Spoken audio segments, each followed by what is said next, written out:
दोस्तों कुछ दिनों से वीडियो नहीं आ रहा था। इसका मेन रीजन था दोस्तों, मेरा जो था एग्जाम था। एग्जाम दोस्तों हम बीएससी एग्रीकल्चर कर रहे हैं उत्तर प्रदेश अयोध्या से। तो दोस्तों उसी का एग्जाम था, इसीलिए दोस्तों मुझे अयोध्या जाना पड़ा था। दोस्तों वहाँ पे ज्यादा कुछ हुआ नहीं। अयोध्या गए, उसके बाद कॉलेज में प्रवेश के, कॉलेज में जाने के बाद बताया गया क्या सब करना है। उसके बाद मुझे दोस्तों एक बुक दिया गया बीएससी एग्रीकल्चर का ही, जो दोस्तों बाहर से आउटसाइड से परचेज करना होता है। वो 350 के अप्रोक्स में दिया। उसके बाद दोस्तों वहाँ पे एक ग्राम पंचायत हमको अलॉटमेंट किया गया। कम से कम उसमें थे 20 बच्चे। कितने बच्चे? 20 बच्चों के लिए एक ग्राम पंचायत दिया गया। मतलब जैसे हो गया नवाबगंज में थे तो नवाबगंज रघुनाथपुर मुझे दे दिया गया।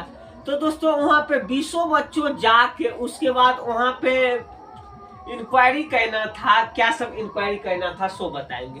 तो दोस्तों वहाँ पे गए तो वहाँ पे इंक्वायरी करना था। सो आप कौन सा सीड लगाते हैं, किसान शब्द से मिलना था। किसान जितना भी किसान है उससे आप कौन सा फसल लगाते हैं जिससे मुनाफा अधिक होता है। आप किस चीज की खेती करते हैं तो घाटा लगता है।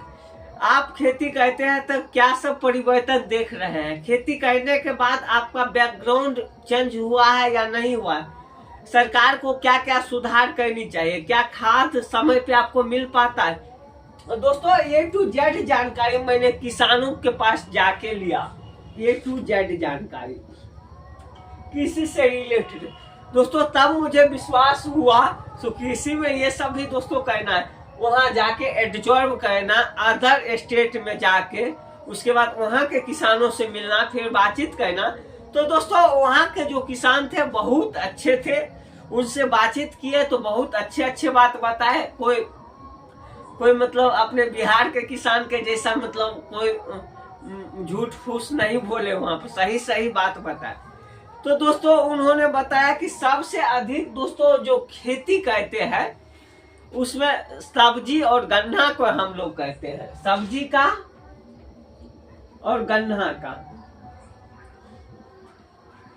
लेकिन दोस्तों वहां के किसान, कुछ किसानों ने मुझे ये भी बताया कि अगर आपके पास अधिक खेत है तो उसमें गन्ना की खेती कीजिए। इसमें गन्ना की खेती में दोस्तों साल भर में एक बार ही मोटा रकम आता है। लेकिन दोस्तों कुछ छोटे किसानों से मिले तो उन्होंने बताया हम लोग गन्ना की खेती नहीं करते, हम लोग एक साल में 2 बार 3 बार खेती करते हैं। जैसे एक बार मक्का की खेती किए, एक बार गेहूं की खेती करेंगे, उसके बाद एक बार मूंग की खेती करेंगे।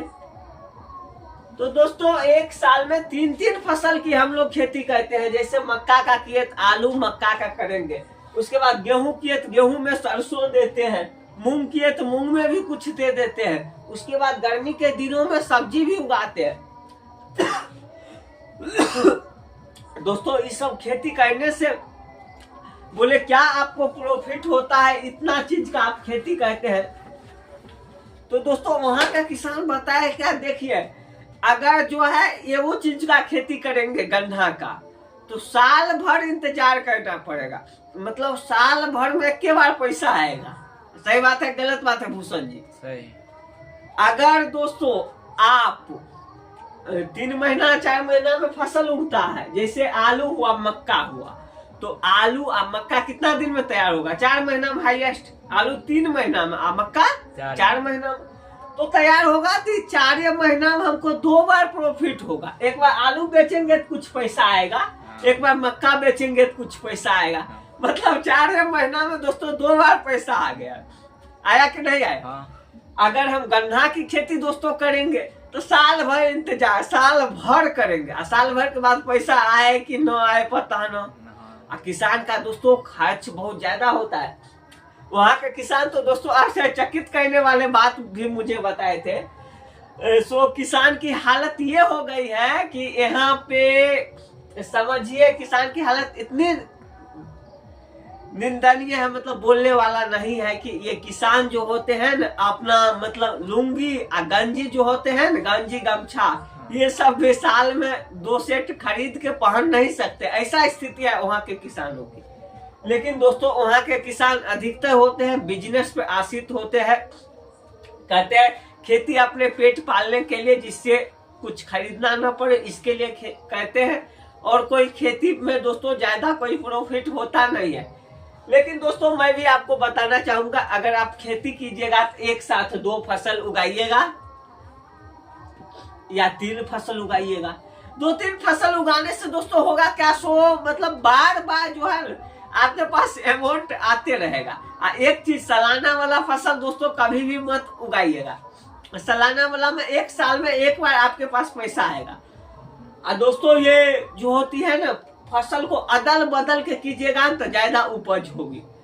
तो दोस्तों वहाँ के किसान भी खाद देते हैं, डीएपी, यूरिया, पोटाश, जिंक, उसके बाद खल्ली, अंडी की खल्ली, उसके बाद दोस्तों ये गाय भैंस का जो गोबर होता है उस सब का भी यूज करते हैं वहाँ के किसान। तो दोस्तों वहाँ के किसान ने मुझे बताया था कि यहाँ पे हम लोग 5-10 गाय भी 5 गाय पालते हैं, कम से कम 5 पीस। कितना पीस? 5 पीस।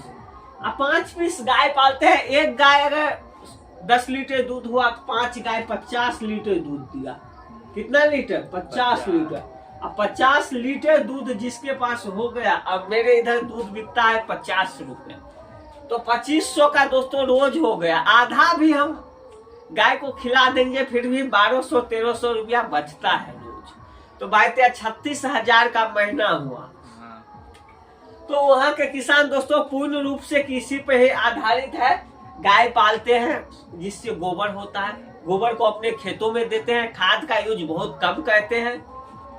उसके बाद दोस्तों इससे भी मतलब कुछ पैसा कमा लेते हैं। उसके बाद खेती बाड़ी करते हैं। उसके बाद कोई अपना बिजनेस भी करते हैं, जैसे पान की दुकान किसी का होगा, किसी का बर्तन की दुकान होगा, किसी का समोसे की दुकान होगा।